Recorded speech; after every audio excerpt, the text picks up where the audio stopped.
Good morning, I'm Niva Manu, and this is your morning news fix for Tuesday, 12th of March. In this update, an aviation commentator expects the Transport Accident Watchdog to investigate a LATAM Airlines flight that injured about 50 people. The plane travelling from Sydney to Auckland suffered a technical fault, causing a strong movement mid-air. St John responded with 14 units to Auckland Airport yesterday afternoon. 12 people have been taken to hospitals around the city, with one in a serious condition.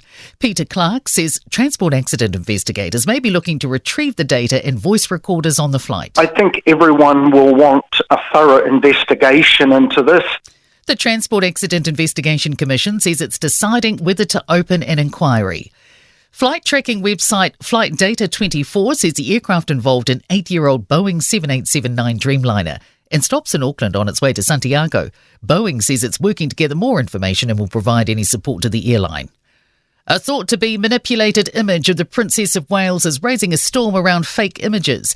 Kensington Palace posted the picture to celebrate Mother's Day in the UK and shows Catherine with her 3 children.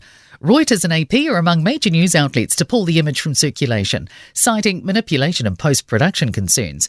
AI commentator Paul Dignan says we're starting to see what he calls a trustability crisis. And the Princess herself has apologised for any confusion caused by the photo.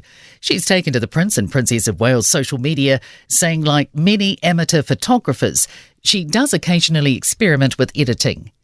King Charles has spoken publicly for the first time since his cancer diagnosis. He's delivered a pre-recorded message to a service at Westminster Abbey, marking the 75th anniversary of the Commonwealth. In recent weeks, I have been most deeply touched by your wonderfully kind and thoughtful good wishes for my health. Charles, in return, says he'll continue to serve to the best of his ability throughout the Commonwealth. Christchurch City Missions operations are impacted for a second day as police continue investigating an alleged murder on site. A 67-year-old man has been charged with stabbing a 22-year-old in the emergency men's night shelter on Hereford Street late on Sunday night. Christchurch City Missioner Corin Haynes says part of the campus is locked down while police are on site. The Wellsford Fire Brigade's likely to give back a donation from the Headhunters gang. In a now-removed Facebook post, the brigade says it was very grateful for receiving the $2,500 donation following the gang's annual outlaw motorcycle run. Thomas Rice has more. Internal Affairs Minister Brooke Van Velden says work was being done to return the funds following several negative comments and public complaints.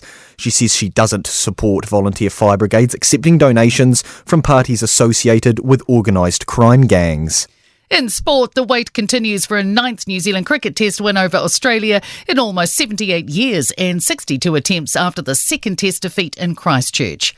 Roosters prop Spencer Leniu has been hit with an 8-game NRL suspension for using a racial slur against Brisbane 5'8" Ezra Mam. The Tasmania Jack Jumpers have forced a deciding Game 3 tomorrow night in their Australian Basketball League semi-final series against the Perth Wildcats with a 102-94 victory in Game 2.